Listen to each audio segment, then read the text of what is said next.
Halo kawan-kawan trader, selamat datang kembali di analisis harian kita.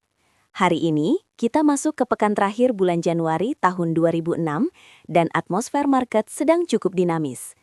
Yang menjadi sorotan utama adalah rencana pertemuan Bank Sentral Utama minggu ini, khususnya keputusan The Fed nanti malam.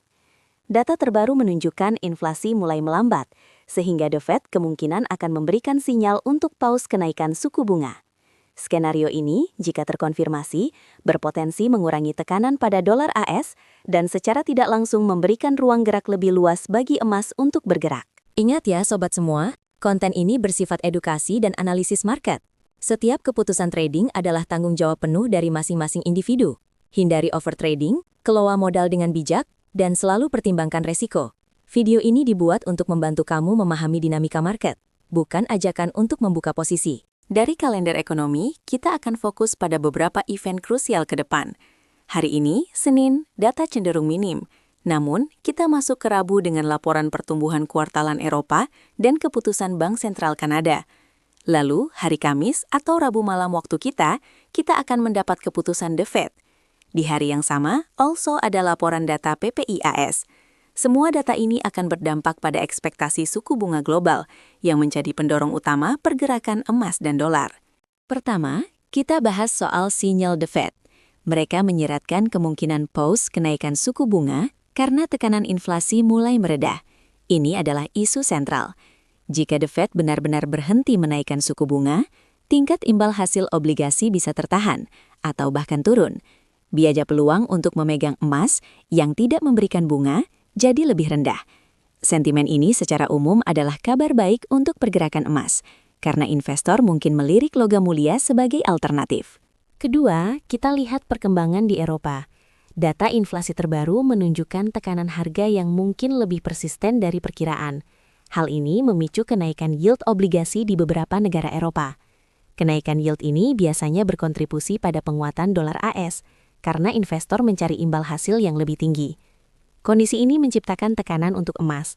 Namun, jika inflasi Eropa terus tinggi, ini juga bisa memicu kekhawatiran berlambatan ekonomi, yang mana bisa meningkatkan permintaan safe haven seperti emas. Ketiga, data ekonomi Cina yang menunjukkan perlambatan dan pelemahan yuan. Ini menambah elemen ketidakpastian ekonomi global.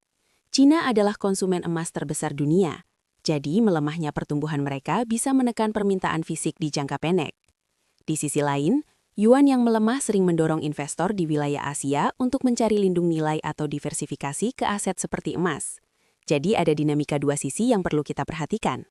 Mari kita lihat pergerakan indeks dolar AS atau DXY dari data candle terakhir.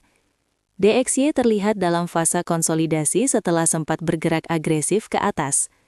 Dari area di atas 98, kini DXY bergerak di sekitar angka 97,89. Ada pola pelemahan kecil yang terlihat. Jika tekanan ini terus berlanjut dan DXY tertahan di bawah level resisten dekat angka 98, ini bisa memberikan ruang bagi emas untuk mencoba bangkit. Sebaliknya, penguatan di atas level tersebut akan memperkuat tekanan bearish untuk XAU-USD. Lalu, kita lihat yield obligasi pemerintah AS 10 tahun. Yield ini memberikan sinyal penting karena menjadi acuan biaya peluang. Saat yield naik, emas jadi kurang menarik karena tidak memberikan bunga. Dari data terbaru, yield 10 tahun bergerak di sekitar angka 4% 250 basis poin. Yield ini mulai melambat laju kenaikannya. Jika yield ini kemudian melemah atau konsolidasi, itu bisa menjadi faktor pendukung bagi emas. Namun jika yield kembali melonjak, tekanan pada emas akan semakin terasa. Jadi pergerakan yield ini perlu kita pantau terus. Demikian analisis harian untuk XAU-USD pada 16 Januari 2006. Ingat kembali, analisis ini adalah panduan untuk memahami dinamika market, bukan rekomendasi transaksi. Resiko trading selalu ada, dan keputusan akhir ada di tangan Anda. Manfaatkan pengetahuan ini dengan bijak dan selalu punya rencana trading yang matang. Sampai jumpa di video analisis berikutnya. Sukses untuk trading kita semua.